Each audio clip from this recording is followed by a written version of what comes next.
Hey kiddos, welcome back. So today we are talking about chapter 1, section 3. We're still talking about measuring and constructing segments. But before we jump into today, we have some definitions to cover. Okay? So the first thing I want to say is that if you have two segments that are congruent, we talked about that the other day, it means they have the same length, then we can say they're the same by drawing little ticks on them. So if two segments have little ticks on them, that means that they are congruent. Okay? So, next definition I have is the midpoint. So the midpoint is the point that divides a segment into two congruent pieces. So let's look. It would look like a segment, like A and B, and then there would be some point, some midpoint right in the middle that would make AC congruent to CB. Okay? So the midpoint goes right in the middle of these two. It's not just in between, it's in the middle. Okay? So let's look at some examples. So if I have A, B, and M, and we have the tick marks, then we know that AB, because we're talking about the distance, so I don't have to draw the line, is congruent. Remember, that's a sign we learned the other day, the equal sign with a squiggly, is congruent to BM. That checks out. That is true. I'm going to put a little check mark right here. The next one looks a little different. We have an A, an M, and a B. And we see means that the distance between A and M is congruent to the distance between M and B. And that's true. I'm going to put a little check mark next to that one too.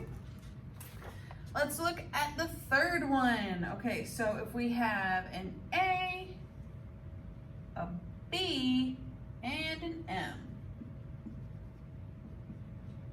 but there's no tick marks, do we know that it's congruent? No, because we don't have tick marks. So this is an X. We don't know if those two are congruent. We don't know if M is the midpoint. And the last one, we have A, M, and B. And we have our tick marks. So yes, these two segments are congruent because we know they're congruent because of the tick marks. So we can write our statement that the distance between A and M is congruent between the distance between M and B. And that is a true statement. I will put a check mark next to it. The next definition we have is called the segment bisector. Segment bisector. It could be a line, it could be a ray, another segment, even a plane that cuts that segment in half. So the midpoint cut it in half, but just at a point. A segment bisector when it cuts it in half with anything else we've talked about. So that would look like if I had a segment AB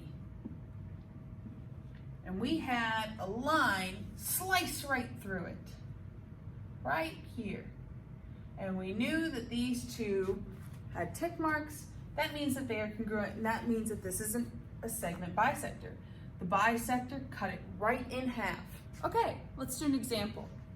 So if I have a segment that's M and N with a P in the middle, M and P, and then there is a point I up here, okay? So the segment bisector, let's go ahead and name it, okay? We see that it's a line, so if it's a line, we look at the points.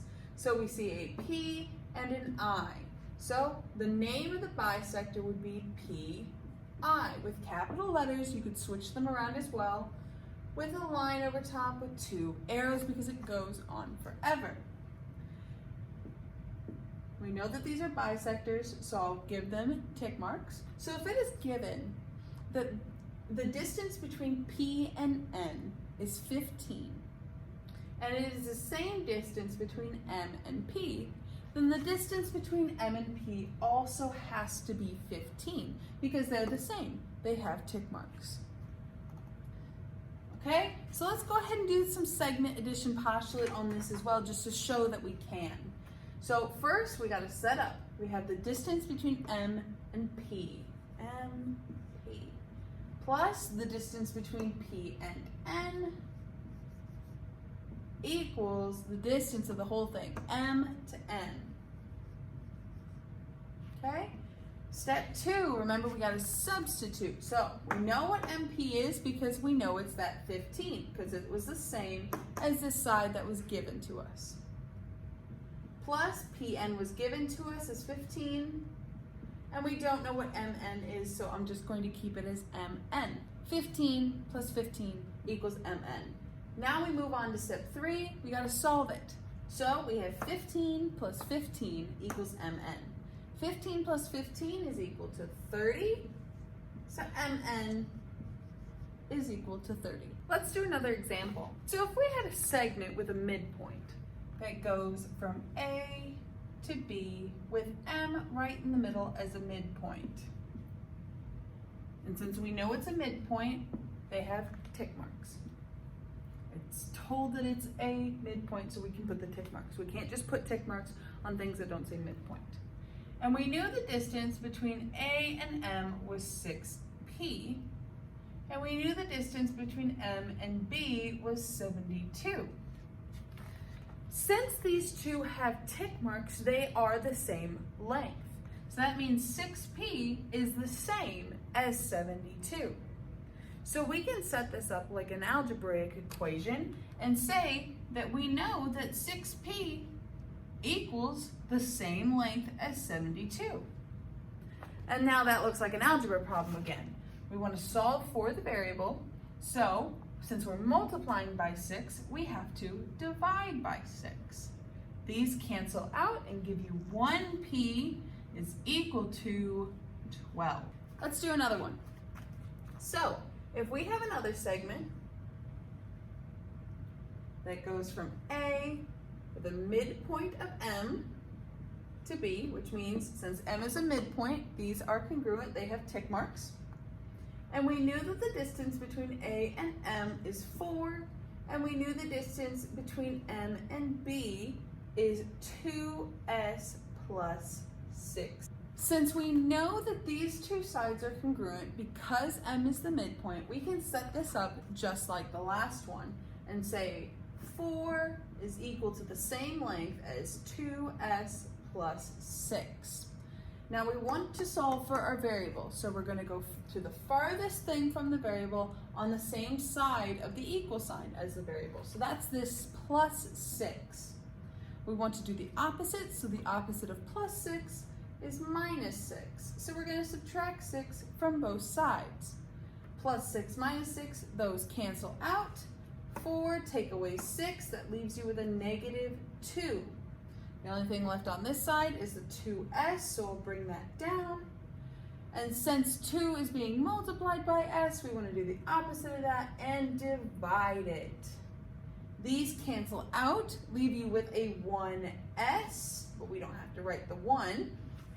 And these also cancel out, but because there's a negative sign, we're not left with a 1, we're left with a negative 1. So s is equal to negative 1.